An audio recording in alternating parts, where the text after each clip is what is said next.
Oke, salam dan salam sejahtera dan saya nak mengulas ya kenyataan yang dikeluarkan oleh Wan Ahmad Faizal ya di laman media sosial beliau iaitu Facebook, yang mana saya lihat kenyataan media juga hari ini beliau menegur bahawa kerajaan hari ini, kerajaan Madani harus bangun dari tidur, tempoh bulan madu dah lama habis.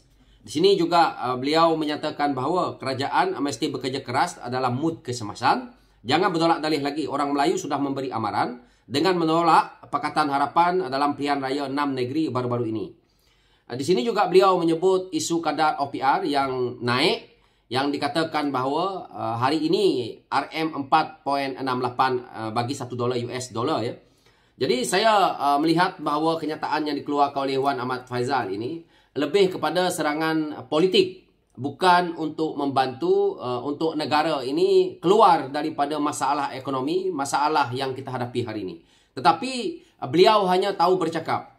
Sebab itu Wan Ahmad Faizal ni pada saya pernah mengeluarkan kenyataan yang dilihat oleh rakyat, mungkin memperbodohkan diri beliau sendiri dengan menyatakan bahawa cetak duit banyak-banyak. Kenapa Wan Ahmad Faizal mengeluarkan kenyataan ini? Cetak duit banyak-banyak. Kerana di waktu mereka itulah ekonomi negara ini telah pun rosak. Dirosakkan oleh pemerintahan Perikatan Nasional yang Perdana Menterinya adalah Tan Sri Muhyiddin Yassin. Ini kita rakyat kena ingat. Dan hari ini, saya belum lihat dalam kenyataan dikeluarkan oleh Wan Ahmad Faizal ini, rakyat Malaysia mengangkat bendera putih disebabkan tidak makan, tidak ada duit, ada banyak masalah. Tidak ada. Tetapi dalam pemerintahan mereka berlaku perkara ini. Di mana perginya Wan Ahmad Faizal ini? Dan akhirnya jawapan yang diberikan cetak duit banyak-banyak. Jadi jangan tunjuk kebangangan. Dan hari ini cuba tunjukkan pula konon-kononnya kamu hebat. Di sini dia kata kerajaan Madani bangun daripada tidur. Wan Ahmad Faizal tidur dalam parlimen.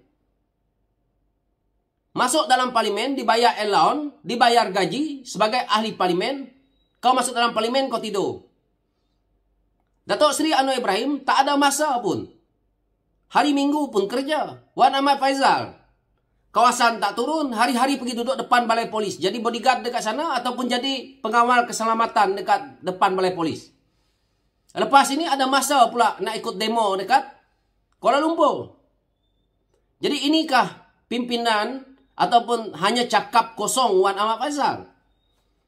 Kadar OPR yang naik ya. Saya sebagai YouTuber, kita dibayar gaji ataupun dibayar kita punya konten mengikut kadar US dollar. Jadi Wan Ahmad Faizal jangan nak menipu. Dolar ni naik daripada RM3.80 sehingga naik kepada 4.1, 4.2 sampai yang ada hari ini. Bermulanya daripada pemerintahan mereka. Bermulanya daripada pintu belakang kerajaan yang ditubuhkan melalui pintu belakang itu. Jika hari ini sesiapa pun jadi Perdana Menteri menerima hakikat yang sama. Bukan sahaja di negara kita Malaysia, negara jiran kita Singapura menerima hal yang sama.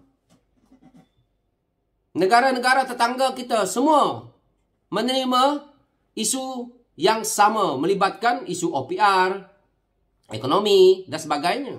Jadi hari ini kerajaan yang ada cuba menangani. Ini bukan macam cerita Wan Ahmad Faizal yang saya cakap tadi. Kita cetak duit selesai masalah, bukan macam tu.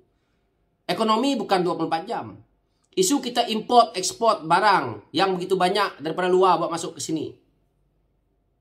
Kita sudah pun memulakan. Saya lihat Rafizi Ramli bertungkus lumus dalam kerja ini. Jadi tak payah Wan Ahmad Faizal nak cerita kemas, sembang kencang, tetapi pelaksanaan kamu tak ada. Kamu sebagai ahli parlimen, kawasan kamu jaga tak? Apa yang telah kamu buat untuk kawasan kamu sebagai ahli parlimen hari ini? Jadi tidak perlu Wan Ahmad Faizal nak mengajar kerajaan yang ada hari ini, yang mana teguran kamu ini berpunca daripada kamu dahulu. Saya lihat kenyataan dia menyatakan bahawa kerajaan mesti bekerja dalam mood kesemasan. Jangan bertolak dalih lagi. Orang Melayu sudah memberi amaran dengan menolak Pakatan Harapan dalam 6 pilihan raya negeri baru-baru ini. Yang saya tahu, 6 buah negeri, 3 dimenangi oleh Pakatan Harapan, 3 dimenangi oleh Perikatan Nasional. Perikatan Nasional ini pun kita tahu PAS yang membuatkan mereka menang, bukan Parti Bersatu. Nah, jadi saya lihat isu di 6 buah negeri ini yang dia katakan bahawa orang Melayu menolak. Orang Melayu mana yang Wan Ahmad Faizal ni cerita? Yang menolak. 6 buah negeri, 3 menang, 3 kalah. Jadi tak ada isu di situ. Wan Ahmad Faizal ni pembohong.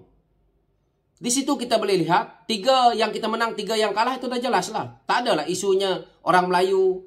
Ini permainan yang nak mainkan, sentimen konon-kononnya menjual lagi orang Melayu. Politik apa ni Wan Ahmad Faizal nak mainkan ni? Modal politik yang ada pada Parti Bersatu, Parti PAS ini hanya itulah. Tak habis-habis dengan cerita orang Melayu, orang Melayu. Parti Bersatu itu bukan parti orang Melayu. Parti Bersatu itu hanya parti yang sama seperti mana-mana parti lain. Jadi cerita Wan Ahmad Faizal ni nak ceritakan bahawa orang Melayu memberi amaran. Saya rasa yang jadi kerajaan hari ini pun orang Melayu. Orang Melayu pun melihat bahawa keadaan ekonomi kita hari ini perlu dipulihkan. Bukan dengan sekelip mata. Rakyat semua faham bahawa situasi ini bukan sahaja melanda negara kita, tetapi negara tetangga juga. Jadi nak menolakkan isu Pakatan Harapan, nak menolak tentang isu parti mana-mana, saya rasa tidak menjadi satu cerita untuk kita nak ceritakan kepada rakyat. Nak menjadikan satu cerita bahawa itu satu penolakan. Kerana hak demokrasi. Kerajaan terbentuk hari ini bukan daripada hasil 6 pilihan raya negeri ini. Hasil daripada ahli parlimen yang menang, mewakili semua kawasan juga. Jadi mereka menjadikan kerajaan yang ada hari ini seperti mana yang kita lihat, gabungan daripada beberapa komponen parti. Wan Ahmad Faizal memikirkan bahawa kerajaan hari ini lemah disebabkan oleh Datuk Seri Ibrahim. Apa? Wan Ahmad Faizal rasa bahawa rakyat di luar sana bahagia jika Tan Sri Medi Yassin menjadi Perdana Menteri. Apa rakyat di luar sana bahagia kalau Wan Ahmad Faizal ni jadi menteri? Saya tak nampak Wan Ahmad Faizal ni kalau jadi menteri akan menyenangkan rakyat. Hanya nak menyenangkan tembolok sendiri. Jadi ini isunya yang mana dia suka nak bercakap seolah-olah 6 pilihan raya negeri ni kita kalah. Pilihan raya kecil saja di Kulai pun, di Kulai, bukan di Pulai, pun kita menang. DUN kita menang, parlimen kita menang. Ini jangan cerita soal berapa jumlah undi orang Melayu, berapa jumlah undi orang Cina, berapa jumlah undi ini. Tak payah kita cerita. Kalau dah menang, menang. Itu isunya, 2 undi pun kita menang. Ada kawasan yang totok-totok Melayu memang akan menang. Mungkin parti-parti yang berlandaskan dengan slogan Melayu boleh menang di situ. Tetapi di negeri-negeri lain belum tentu lagi. Umpamanya di negeri Sabah dan Sarawak, belum tentu. Di Sarawak memang tak ada sama sekali. Jadi orang bergantung kepada tokoh yang dijadikan calon. Dan orang juga melihat kepada partinya kemungkinan. Tetapi kalau kita lihat bahawa orang Melayu menolak Pakatan Harapan hari ini, saya rasa itu kenyataan yang salah. Kenyataan yang kita boleh lihat adalah 3 negeri pimpinan Pakatan Harapan kekal, 3 pimpinan negeri pimpinan PAS kekal. Bersatu hari ini hanya menumpang tui di negeri pimpinan PAS. Jadi perkara-perkara yang Wan Ahmad Faizal ni nak cerita, saya pun malas nak bercerita dengan orang yang seperti ini. Semoga dia boleh membantu kerajaan yang ada. Dan saya harap Wan Ahmad Faizal segera cari mesin duit, cetak duit, bagi dekat kerajaan supaya kerajaan boleh gunakan duit yang Wan Ahmad Faizal cetak untuk kita membantu ekonomi negara. Kalau tak pun, Wan Ahmad Faizal tolong cetakkan duit, agihkan kepada parlimen kamu tu. Supaya parlimen kamu boleh bahagia, boleh menjalankan ekonomi dengan baik, boleh menunjukkan sebagai parlimen kamu adalah contoh parlimen yang terbaik pimpinan Wan Ahmad Faizal. Jika tak ada, tak payah cakap lah Wan Ahmad Faizal. Kamu sekarang ni dok merengek-rengek dengan kerajaan, dok cerita, tentang budget yang mana melibatkan ahli-ahli parlimen, pembangkang tidak dapat. Itu je cerita kamu orang ni. Nak tumbang ke kerajaan disebabkan kamu tak dapat peruntukan. Lepas tu sebutlah kerengga lah, nyamuk lah, semut lah. Apa semua pun disebut. Last sekali nanti jadi babi. Itulah ceritanya. So saya tak nak ulas panjang-panjang. Sekian saja pencerahan saya berkenaan dengan isu Wan Ahmad Faizal ni. Dia sendiri tidur dalam parlimen. Inilah orangnya. Sekian, terima kasih.